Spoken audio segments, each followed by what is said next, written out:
Last part में हमने देखा था कि मैक्स ने उस स्टैचू की मदद से गोल्डन हॉर्न बेहेमोथ को काफी स्ट्रांग बना लिया था। साथ ही उसने एक नई टेक्निक भी सीख ली थी और फिर वो अर्थ पर चला गया था, जहाँ पर उसने इंसेक्ट नेस्ट की क्वीन एलिना को अपना गुलाम बना लिया था, जिसने मैक्स को एक इंसेक्ट आर्मी बनाने की सलाह दी थी।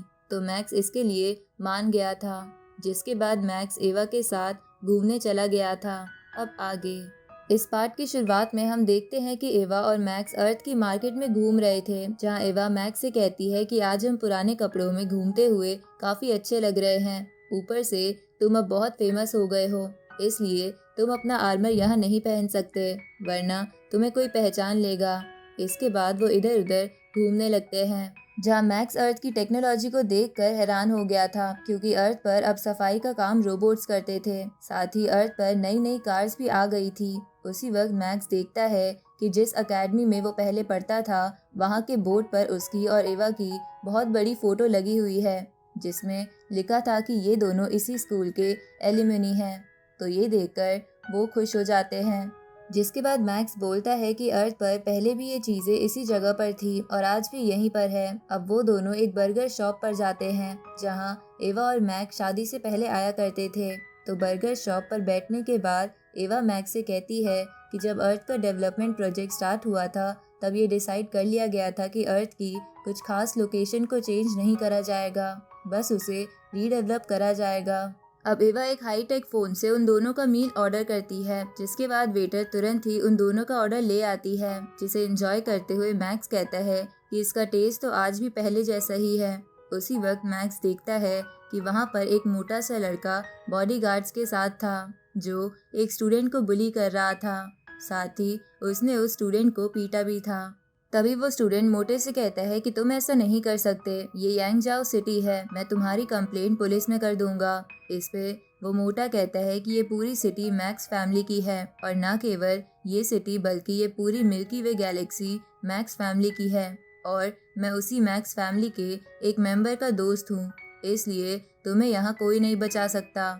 इधर आसपास खड़े लोग बातें करने लगते हैं कि इसने तो मैक्स फैमिली से पंगा ले लिया है, अब इस स्टूडेंट का क्या होगा। इधर मैक्स ये सब देखकर सोच रहा था कि मुझे पहले थोड़ी देर ऐसे ही ऑब्जर्व करना चाहिए कि आगे क्या होने वाला है। उसी वक्त वहाँ पर एक बड़ा सा प्लेन आ जाता है, जिसमें से यान चेंग नाम का एक अय्याश लड़का अपनी गर्लफ्रेंड के साथ उतरता है। तो उसे देखकर मैक्स उसके बारे में एवा से पूछता है, जिसपे एवा हंसते हुए बोलती है कि ये तुम्हारा ही 8वीं पीढ़ी का पोता है। इधर यान चेंग उस स्टूडेंट की हालत देखकर मोटे को एक थप्पड़ मारता है और उससे कहता है कि क्या तुम लोगों से ठीक से बात नहीं कर सकते, तुम हमारी फैमिली का नाम क्यों खराब कर रहे हो। तो ये सब सुन के मैक्स खुश हो जाता है कि उसकी 8वीं पीढ़ी का पोता बुरा इंसान नहीं है। इधर यान चेंग उस स्टूडेंट को हाथ देकर उठाता है, जिसके बाद वो उससे माफ़ी मांगकर भेज देता है। तो ऐसा करने की वजह से आसपास की भीड़ बिल्कुल ख़त्म हो जाती है। लेकिन ऐसा होते ही यान चेंग उस मोटे लड़के को इशारे से कहता है कि आगे से ये सब करो तो अकेले में करना, वरना हमारी फैमिली का नाम खराब होगा। तो उसका इशारा देखकर मोटा लड़का वहाँ से चला जाता है। लेकिन मैक्स को इधर बहुत ज़्यादा गुस्सा आ रहा था कि यान चेंग एक फेक पर्सन है, इसलिए मैक्स उस पे हाई ग्रेविटेशनल फोर्स डाल के उसे घुटनों पर ले आता है। इस पे यान चेंग मैक्स से पूछता है कि तुम कौन हो, क्या तुम जानते हो मैं मैक्स फैमिली का मेंबर हूँ। तुमने मुझे गुस्सा दिला दिया है, अब तुम चाहे अर्थ पर रहो या मिल्की वे गैलेक्सी में, कहीं भी तुम जिंदा नहीं बचोगे। तभी मैक्स उसके सामने आकर अपना चश्मा हटाता है और उससे कहता है कि मैं भी देखता हूँ कौन मुझे मैक्स फैमिली में से हाथ लगाएगा। तभी यान चैंग मैक्स का चेहरा देखकर उसे पहचान लेता है और चौंक जाता है। इधर आसपास के लोग भी बिल्कुल हैरान हो गए थे कि मैक्स अर्थ पर वापस आ गया है, और उन्हें यकीन नहीं आ रहा था कि वो मिल्की वे गैलेक्सी के ओनर को सामने देख रहे हैं। इधर मैक्स यांग चैंग से कहता है कि तुम चुपचाप यहाँ से घर चले जाओ। तो यांग चैंग घर चले जाता है, जिसके बाद मैक्स तुरंत ही एवा को लेकर वहाँ से निकल जाता है और अपने घर पर अपनी फैमिली के सभी लोगों को बुलवाता है। तो वहाँ लोगों को आता देख मैक्स थोड़ा हैरान था। तभी एक इंसान की तरफ इशारा करते हुए एवा मैक्स से कहती है कि ये तुम्हारा 11वीं पीढ़ी का पोता है और फिलहाल यही तुम्हारी यंगेस्ट जनरेशन है। साथ ही एवा मैक्स को बताती है कि अब हमारी फैमिली में 2000 से ज़्यादा मेंबर हो गए हैं। इधर वो लोग भी ये देखकर हैरान थे कि वो मैक्स फैमिली के एल्डर को अपने सामने देख पा रहे हैं। तभी दूसरी तरफ बेकरॉल और कई सारे मैक्स के गार्ड्स उसके पास आते हैं, जहाँ बेकरॉल मैक्स से कहता है कि आपके दिए हुए रिसोर्सेज का बहुत धन्यवाद। आपकी वजह से हम में से कई जने डोमेन मास्टर लेवल तक पहुंच गए हैं। ऊपर से डीव तो वर्ल्ड मास्टर लेवल पर पहुंच गया है। तो ये सुन के मैक्स उन सबसे बोलता है कि तुम्हें मुझे थैंक यू बोलने की ज़रूरत नहीं है, हम सब एक फैमिली है। ये सुन के उन सबको काफ़ी अच्छा लगता है। आगे मैक्स अपने बड़े बेटे के साथ बैठा था, तभी मैक्स का भाई वहां आता है और मैक्स से कहता है कि तुम्हारे बड़े बेटे पिंग पिंग ने कंपनी को इस्टेब्लिश करने में काफ़ी मदद करी है और इसका फ्यूचर बहुत ब्राइट है। ये सुन के पिंग पिंग मैक्स के भाई को थैंक्स बोलता है। इधर मैक्स भी पिंग पिंग की तारीफ करता है। तभी उसकी आंखों पर कोई हाथ रखता है और पूछता है कि वो कौन है, जहां मैक्स अपने छोटे बेटे जाओ हाई को पहचान गया था। जिसके बाद वो दोनों गले मिलते हैं और फिर मैक्स जाओ हाई से कहता है कि मुझे तुम्हारी मदर ने बताया कि तुम अभी भी अर्थ से बाहर ही ट्रेनिंग करते हो, लेकिन तुम आज फिर यहाँ कैसे आ गए। इस पे जाओ हाई कहता है कि मॉम ने मुझे आपके बारे में बता दिया था, तो फिर मैं क्यों ना आता, क्योंकि आपसे मिलने का मौका कई सालों बाद मिलता है। उसी वक्त मैक्स का साला भी उससे मिलने के लिए भागते हुए आने लगता है, लेकिन तभी वो रुक जाता है क्योंकि मैक्स के डैड ने अपनी वाइफ को गोद में उठा रखा था और वो हवा से नीचे उतर रहे थे, लेकिन उनका पैर फिसल जाता है और मैक्स की मॉम नीचे गिरने लगती है।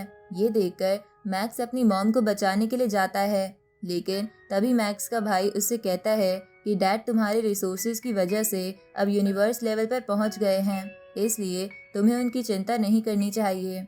उसी वक्त मैक्स के डैड अपनी वाइफ को कूल तरीके से बचा लेते हैं। इसके बाद मैक्स अपनी मॉम से मिलता है, जो मैक्स को देखकर इमोशनल हो गई थी। तभी मैक्स के डैड उससे कहते हैं कि मैं हाल ही में वीआर गेम खेलने लग गया हूँ और मैंने एक बहुत बड़ी कम्युनिटी भी बना ली है। तभी उनकी वाइफ उनका कान पकड़कर कहती है कि तुम जितने बूढ़े होते जा रहे हो उतना तुम्हारा बचपना बढ़ रहा है। तो ये देखकर सब हंसने लगते हैं, जिसपे मैक्स सोचता है कि मैं शुरुआत से ही अपनी फैमिली को ऐसा ही देखना चाहता था और आज मैं उसमें कामयाब हो गया हूँ। तभी मैक्स का गार्ड उससे कहता है कि आपकी फैमिली के सब लोग यहाँ आ गए हैं। तो मैक्स एक एक कर उन सब से मिलने लगता है, जो अब अर्थ पर अलग अलग पोजीशंस पर थे। तभी मैक्स की एक ग्रेट ग्रेट ग्रैंड डॉटर का बच्चा उसके सामने आ जाता है, तो मैक्स उसे गोद में उठा लेता है। तो मैक्स का ये जेस्चर देखकर सब लोग उससे काफ़ी खुश होते हैं। उसी वक्त मैक्स सबसे कहता है कि मैंने यहाँ आप सबको इसलिए बुलाया है कि कुछ लोग हमारी फैमिली में पावर्स का गलत इस्तेमाल कर रहे हैं और मैं ऐसा बिल्कुल नहीं होने दूंगा। इसलिए मैंने आज एक एग्जाम्पल सेट करने के लिए यान चैंग को सज़ा देने का फैसला करा है, क्योंकि वो एक स्टूडेंट को परेशान कर रहा था। इधर यान चैंग ये सब सुन के काफ़ी घबरा जाता है, क्योंकि सभी फैमिली के लोग उसकी तरफ देख रहे थे।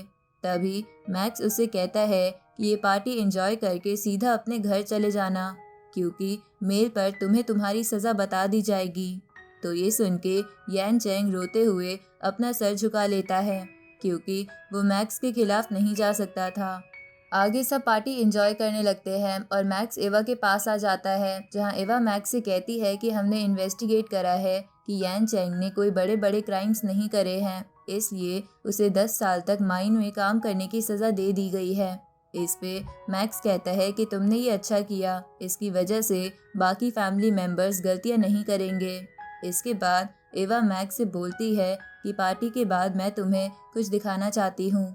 इस तरफ हम दूर स्पेस में एक बंदे को देखते हैं, जो बोलता है कि तुमने काफ़ी अच्छी टेक्निक की मदद से मिल्की वे गैलेक्सी को छुपा रखा है। अगर तुम्हें वर्चुअल यूनिवर्स कंपनी मदद ना करती तो मैं तुम्हें कब का ढूंढ चुका होता। इसके बाद वो कल्टीवेटर स्पेस में क्रैक बनाकर मिल्की वे गैलेक्सी का रास्ता खोल देता है और उसके अंदर एक शिप को भेज देता है, जिसके बाद वो उस क्रैक को बंद करके वहाँ से चला जाता है। इधर एवा पार्टी के बाद मैक्स को एक मेटल का टुकड़ा दिखाती है और मैक्स से कहती है कि अर्थ पर जब रीडेवलपमेंट प्रोग्राम चल रहा था तभी हमें ये टुकड़ा मिला था। हमने इस पे रिसर्च करी तो हमें पता चला कि इस पे सूरज जितनी गर्मी का भी कोई असर नहीं होता और इस मेटल की हार्डनेस लेवल F की है। ऊपर से जहाँ से हमें ये टुकड़ा मिला था वहाँ की मिट्टी से हमें पता चला कि ये टुकड़ा लगभग 600 मिलियन ईयर्स पुराना है। लेकिन इस पे अब तक कोई जंग वगैरह नहीं लगा है। तो ये सुन के मैक्स कहता है कि ये बहुत ही हल्का है, साथ ही एक जेट जैसा फील देता है।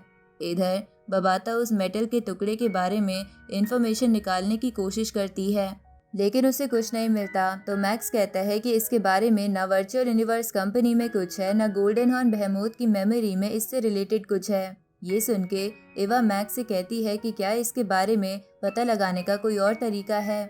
इस पे मैक्स कहता है कि अभी तो मुझे इसके बारे में कुछ नहीं पता।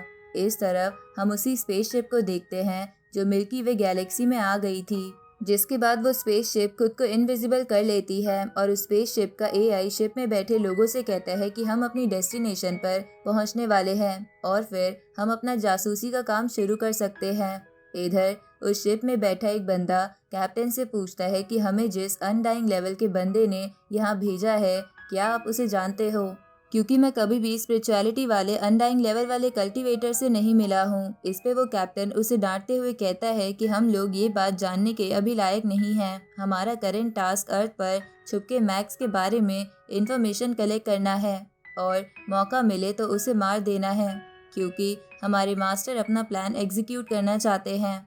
इधर मैक्स गार्डन में बैठकर उस मेटल के टुकड़े के बारे में ही सोच रहा था।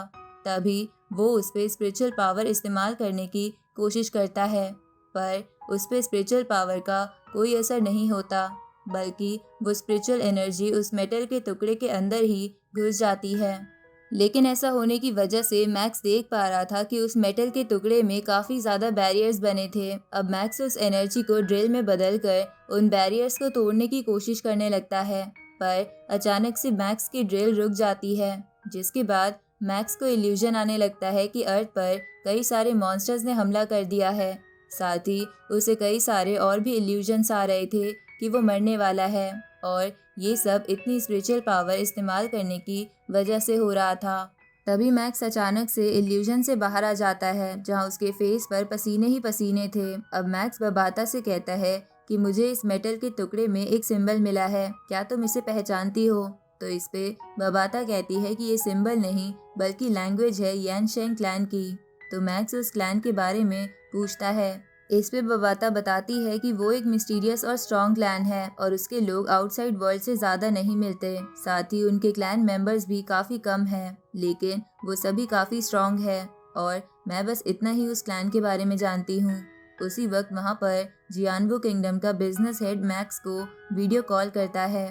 तो मैक्स उस मेटल के टुकड़े को छुपाकर कॉल उठा लेता है, जहां वो बिजनेस हेड मैक्स से कहता है कि आपने जिन इंसेक्ट्स की बॉडी को ढूंढने के लिए कहा था, मुझे पता चला है कि सभी इंसेक्ट्स की बॉडी को ट्रैश डोमेन में लाया जाता है और वहीं से उन्हें बेच दिया जाता है, और मेरे कनेक्शन से मुझे 9 में से एक ट्रैश डोमेन के मालिक का नंबर मिल गया है, जो मैं आपको भेज दूंगा। तो मैक्स उसे थैंक यू बोलता है, जिसके बाद बिजनेस हेड कॉल काट देता है। अब मैक्स बबाता से कहता है कि इस मेटल के टुकड़े के बारे में हम जानने की कोशिश बाद में करेंगे, फिलहाल हम एलिना को इंसेक्ट आर्मी बनाने में मदद करते हैं।